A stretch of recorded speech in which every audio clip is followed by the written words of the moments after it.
दोस्तों, एक विधवा महिला होती है और उसके दो प्रेमी होते हैं। एक उस महिला का शादी से पहले का प्रेमी है और एक नया नया प्रेमी बना होता है। दोस्तों, कुछ ऐसा होता है कि एक दिन वो महिला अपने पुराने प्रेमी के साथ मिल कर के इस नए प्रेमी की हत्या कर देती है। दोस्तों, ऐसा क्या होता है और वो महिला अपने नए प्रेमी की हत्या क्यों करती है, घटना की पूरी सच्चाई जानने के लिए वीडियो को अंत तक ज़रूर देखें। नमस्कार, आदाब। मैं कमर आज़ाद अपने यूट्यूब चैनल क्राइम डायरी में आपका स्वागत करता हूं। दोस्तों, आज जो घटना मैं आपको सुनाने जा रहा हूं, ये घटना छत्तीसगढ़ के राजनंद गांव की है। राजनंद गांव में एक विधवा महिला रहा करती है जिसका नाम मोमिन वर्मा है और जिसकी उम्र 32 वर्ष है और वो बहुत ही खूबसूरत महिला है। लेकिन उसका पति मर जाता है और वो विधवा हो जाती है। उसके कोई बच्चे भी नहीं रहते हैं। पति के मौत के बाद वो महिला एकदम अकेली पड़ जाती है, सास ससुर भी नहीं हैं। धीरे धीरे समय बीत रहा है और उस महिला को शारीरिक भूख सताने लगती है। वो सोचती है कि मेरी ज़िंदगी कैसे कटेगी, मेरा समय कैसे बीतेगा। इसी सोच में उसे ध्यान आता है कि मेरा एक शादी से पहले का प्रेमी है, क्यों ना उस प्रेमी से संपर्क किया जाए और उसे अपने यहाँ बुलाया जाए। ये सोचकर वो महिला अपने पूर्व प्रेमी, जिसका नाम हीरामन मांडेल है, उसके पास फ़ोन करती है और उससे कहती है कि मुझे तुमसे मिलना है। दोस्तों, वो प्रेमी उसका इस महिला मोमिन वर्मा के घर आता है। दोनों में बातें होती हैं, पुराने गिले शिकवे होते हैं, पुरानी यादें ताज़ा होती हैं और फिर दोनों में संबंध बन जाता है। दोस्तों, अब ये सिलसिला रोज़ का हो गया है। उस महिला का प्रेमी कभी रात में कभी दिन में उसके घर आ जाता है और दोनों समय व्यतीत करते हैं, दोनों संबंध बनाते हैं। धीरे धीरे कुछ समय बीता। अब ये महिला अपने उस प्रेमी से ऊबने लगी और वो सोचने लगी क्यों ना कोई नया प्रेमी बनाया जाए, कुछ नया किया जाए। इसी उधेड़बुन में वो पड़ी थी कि एक दिन उसी के पड़ोस में रहने वाला एक लड़का जिसका नाम दिगेधर वर्मा है, वो उसके पूर्व प्रेमी हीरामन मांडेल को उसके घर से निकलते देख लेता है।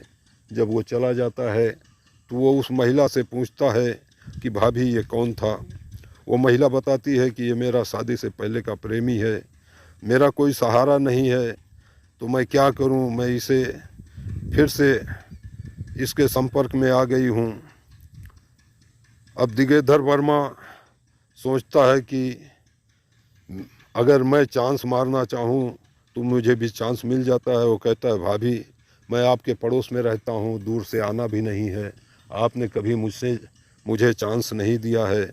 दोनों में हंसी मजाक होता है और फिर दिगेधर वर्मा और मोमिन वर्मा के बीच में शारीरिक संबंध बनते हैं। अब ये काम रोज़ का हो गया है। ये महिला कभी अपने पुराने प्रेमी से और कभी नए प्रेमी से मिलती है और अपनी शारीरिक भूख मिटाती है।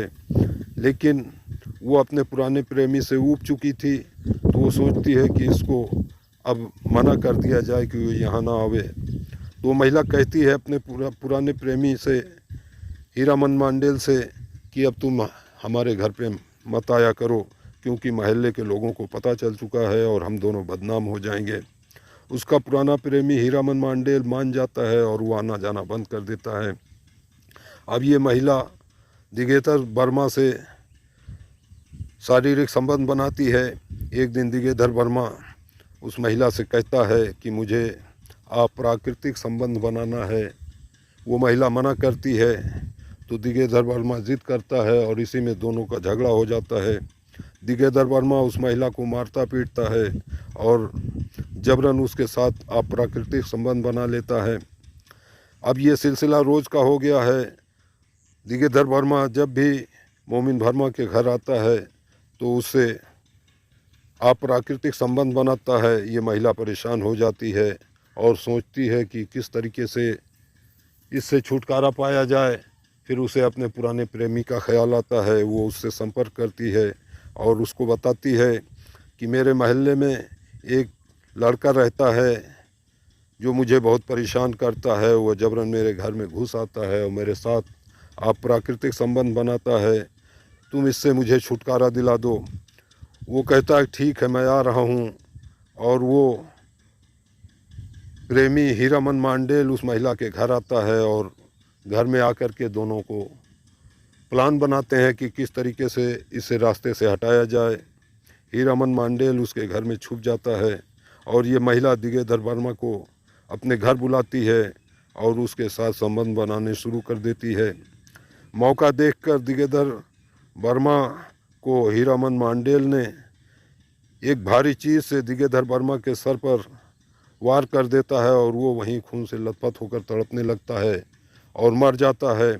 अब दोनों इस लाश को छुपाने की जुगत करने लगते हैं। दोनों लाश को एक बोरे में भरते हैं और स्कूटी पर रखकर लाश को ठिकाने लगाने के लिए निकल जाते हैं। कुछ दूर जाकर ये दोनों उस बोरे को सड़क के किनारे झाड़ियों में छुपा कर वापस आ जाते हैं और अपने अपने घर चले जाते हैं।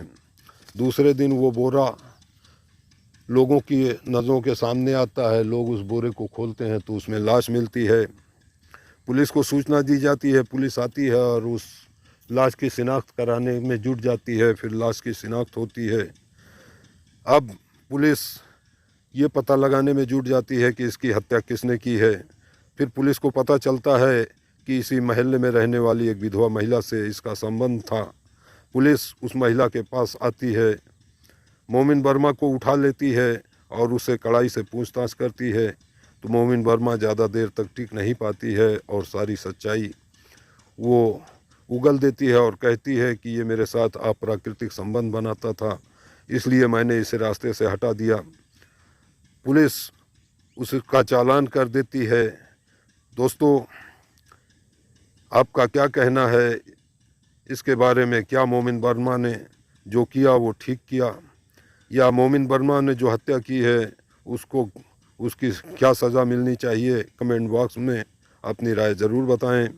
दोस्तों, मिलते हैं फिर इसी तरीके के और वीडियो में। तब तक के लिए हमें आज्ञा दें। जय हिंद।